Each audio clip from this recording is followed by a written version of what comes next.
Voyage au centre de la Terre de Jules Verne. Chapitre 30. D'abord, je ne vis rien. Mes yeux, déshabitués de la lumière, se fermèrent brusquement. Lorsque je pus les rouvrir, je demeurai encore plus stupéfait qu'émerveillé. « La mer !» m'écriai-je. « Oui, » répondit mon oncle, « la mer Lidenbrock. Et, j'aime à le croire, aucun navigateur ne me disputera l'honneur de l'avoir découverte et le droit de la nommer de mon nom. » Une vaste nappe d'eau, le commencement d'un lac ou d'un océan, s'étendait au-delà des limites de la vue. Le rivage, largement échancré, offrait aux dernières ondulations des vagues un sable fin, doré et parsemé de ces petits coquillages où vécurent les premiers êtres de la création. Les flots s'y brisaient avec ce murmure sonore particulier au milieu clos et immense. Une légère écume s'envolait au souffle d'un vent modéré, et quelques embruns m'arrivaient au visage. Sur cette grève légèrement inclinée, à 100 toises environ de la lisière des vagues, venaient mourir les contreforts de rochers énormes qui montaient en s'évasant à une incommensurable hauteur. Quelques-uns, déchirant le rivage de leur arête aiguë, formaient les caps et des promontoires rongés par la dent du ressac. Plus loin, l'œil suivait leur masse nettement profilée sur les fonds brumeux de l'horizon. C'était un océan véritable, avec le contour capricieux des rivages terrestres, mais désert et d'un aspect effroyablement sauvage. Si mes regards pouvaient se promener au loin sur cette mer, c'est qu'une lumière spéciale en éclairait les moindres détails. Non pas la lumière du soleil, avec ses faisceaux éclatants et l'irradiation splendide de ses rayons, ni la lueur pâle et vague de l'astre des nuits, qui n'est qu'une réflexion sans chaleur, non. Le pouvoir éclairant de cette lumière, sa diffusion tremblante, sa blancheur claire et sèche, le peu d'élévation de sa température, son éclat supérieur en réalité à celui de la Lune, accusait évidemment une origine purement électrique. C'était comme une aurore boréale, un phénomène cosmique continu qui remplissait cette caverne capable de contenir un océan. La voûte suspendue au-dessus de ma tête, le ciel si l'on veut, semblait fait de grands nuages, vapeurs mobiles et changeantes qui, par l'effet de la condensation, devaient, à de certains jours, se résoudre en pluie torrentielle. J'aurais cru que, sous une pression aussi forte de l'atmosphère, l'évaporation de l'eau ne pouvait se produire, et cependant, par une raison physique qui m'échappait, il y avait de larges nuées étendues dans l'air. Mais alors, il faisait beau. Les nappes électriques produisaient d'étonnants jeux de lumière sur les nuages très élevés. Des ombres vives se dessinaient à leur volute inférieure et souvent, entre deux couches disjointes, un rayon se glissait jusqu'à nous avec une remarquable intensité. Mais, en somme, ce n'était pas le soleil, puisque la chaleur manquait à sa lumière. L'effet en était triste et souverainement mélancolique.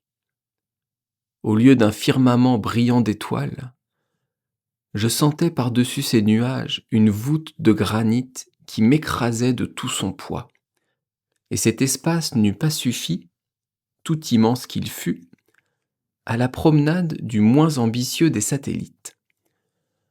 Je me souvins alors de cette théorie d'un capitaine anglais qui assimilait la Terre à une vaste sphère creuse, à l'intérieur de laquelle l'air se maintenait lumineux par suite de sa pression, tandis que deux astres, Pluton et Proserpine y traçaient leur mystérieuse orbite.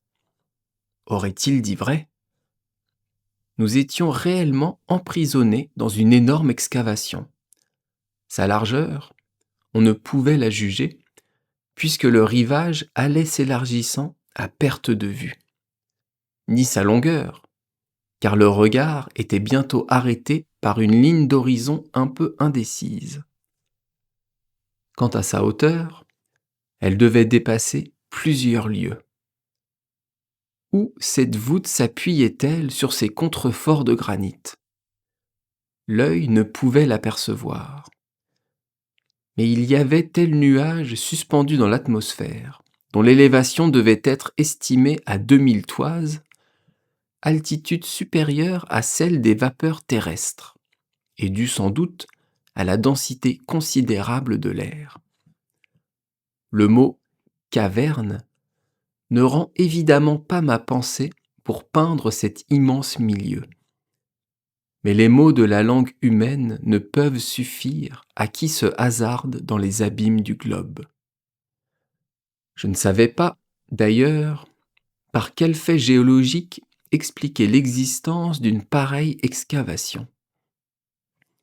Le refroidissement du globe avait-il donc pu la produire ?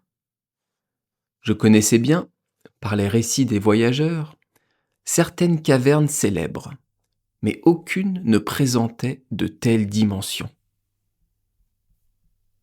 Si la grotte de Guachara en Colombie, visitée par M. de Humboldt, n'avait pas livré le secret de sa profondeur aux savants qui l'a reconnue sur un espace de 2500 pieds, elle ne s'étendait vraisemblablement pas beaucoup au-delà.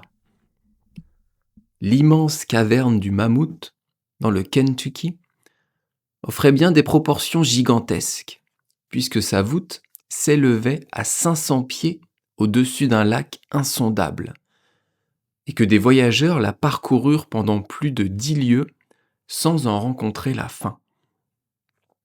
Mais qu'étaient ces cavités auprès de celles que j'admirais alors, avec son ciel de vapeur, ses irradiations électriques et une vaste mer renfermée dans ses flancs.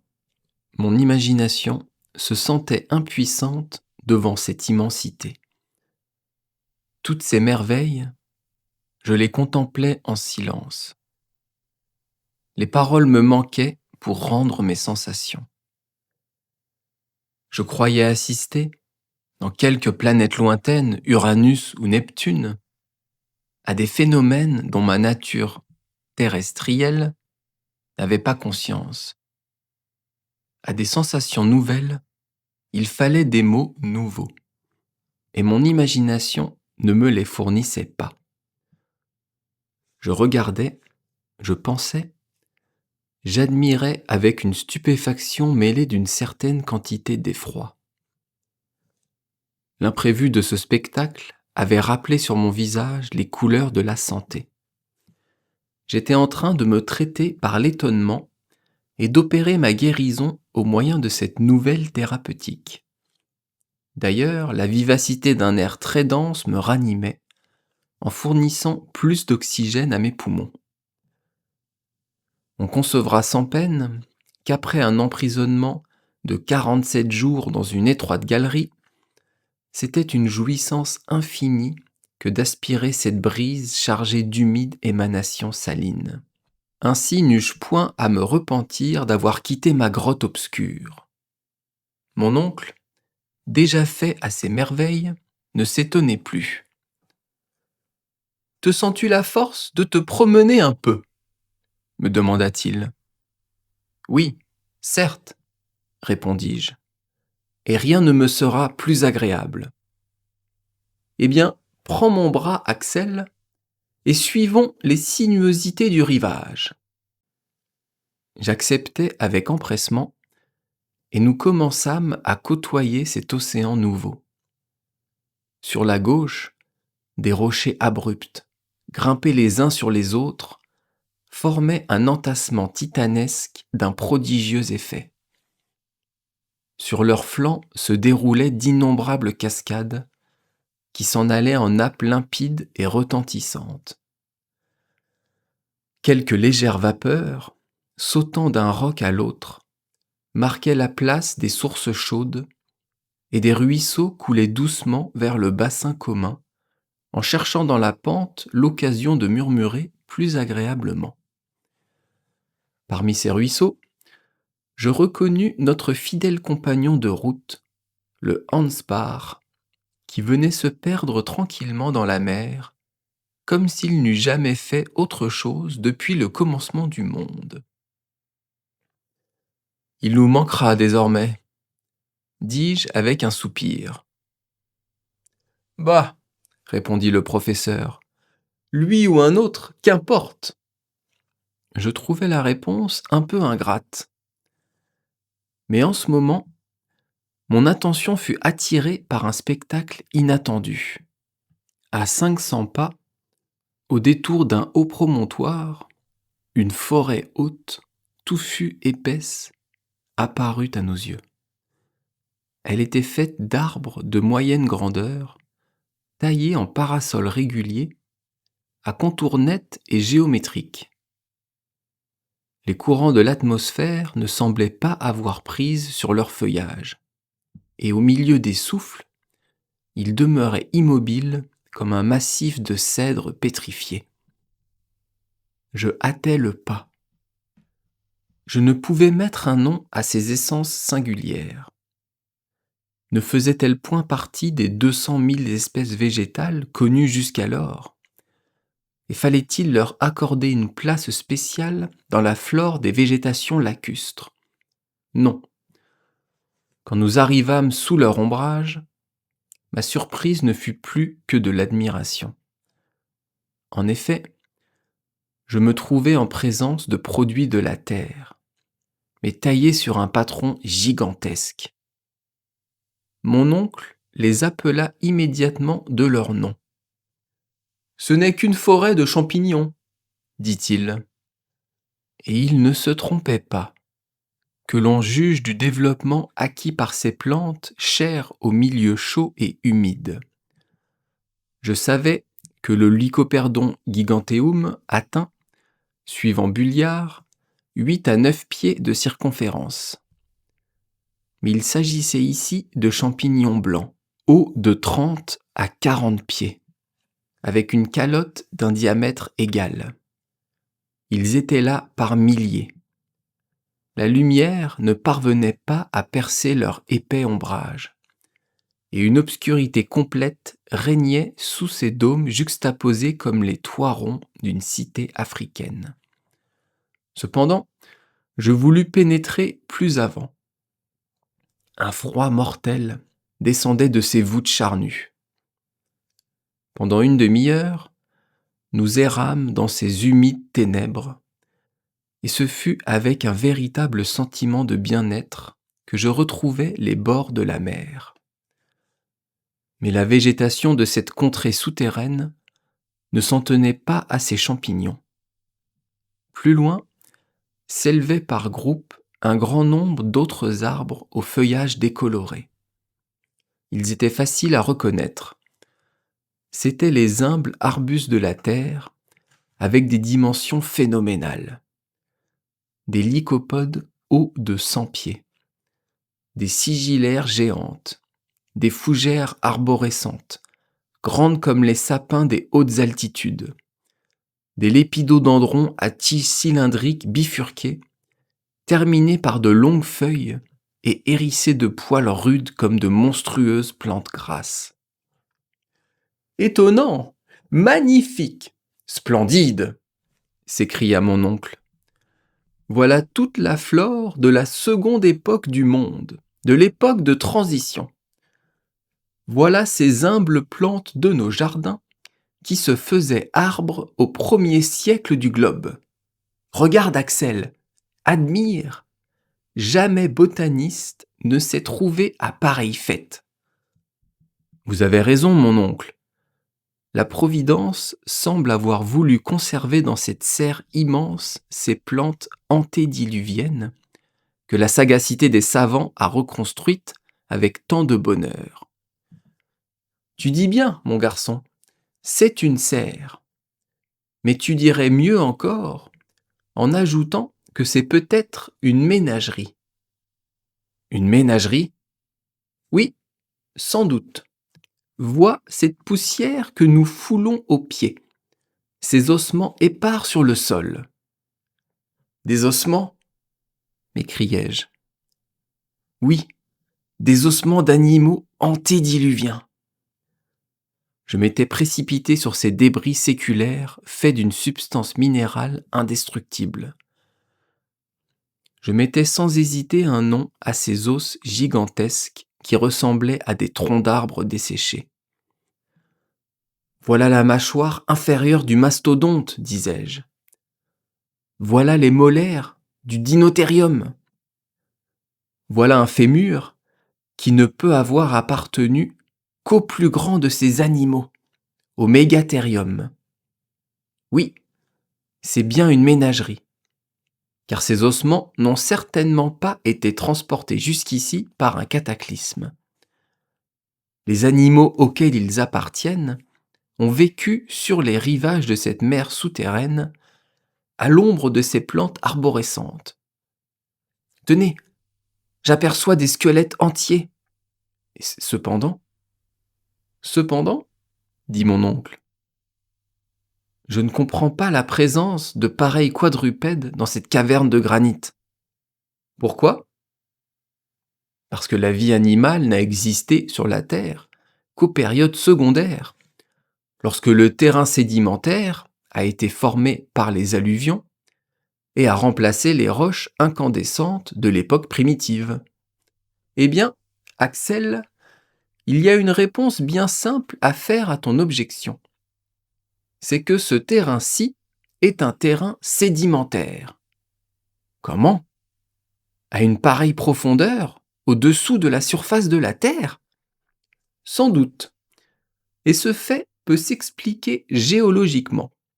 À une certaine époque, la Terre n'était formée que d'une écorce élastique, soumise à des mouvements alternatifs de haut et de bas, en vertu des lois de l'attraction.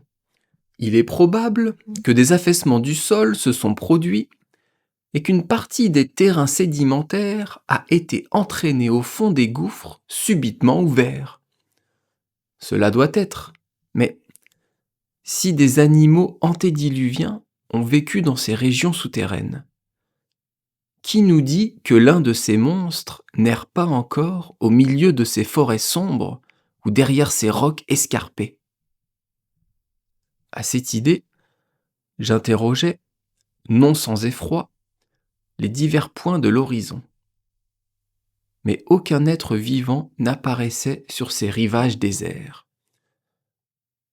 J'étais un peu fatigué. J'allais m'asseoir alors à l'extrémité d'un promontoire au pied duquel les flots venaient se briser avec fracas. De là, mon regard embrassait toute cette baie formée par une échancrure de la côte. Au fond, un petit port s'y trouvait, ménagé entre les roches pyramidales. Ses eaux calmes dormaient à l'abri du vent. Un brick et 2 ou 3 goélettes auraient pu y mouiller à l'aise. Je m'attendais presque à voir quelques navires sortant toute voile dehors et prenant le large sous la brise du sud. Mais cette illusion se dissipa rapidement. Nous étions bien les seules créatures vivantes de ce monde souterrain. Par certaines accalmies du vent, un silence plus profond que les silences du désert descendait sur les rocs arides et pesait à la surface de l'océan. Je cherchais alors à percer les brumes lointaines, à déchirer ce rideau jeté sur le fond mystérieux de l'horizon. Quelle demande se pressait sur mes lèvres? Où finissait cette mer? Où conduisait-elle? Pourrions-nous jamais en reconnaître les rivages opposés? Mon oncle n'en doutait pas, pour son compte. Moi, je le désirais et je le craignais à la fois. Après 1 heure passée dans la contemplation de ce merveilleux spectacle, nous reprîmes le chemin de la grève pour regagner la grotte, et ce fut sous l'empire des plus étranges pensées que je m'endormis d'un profond sommeil.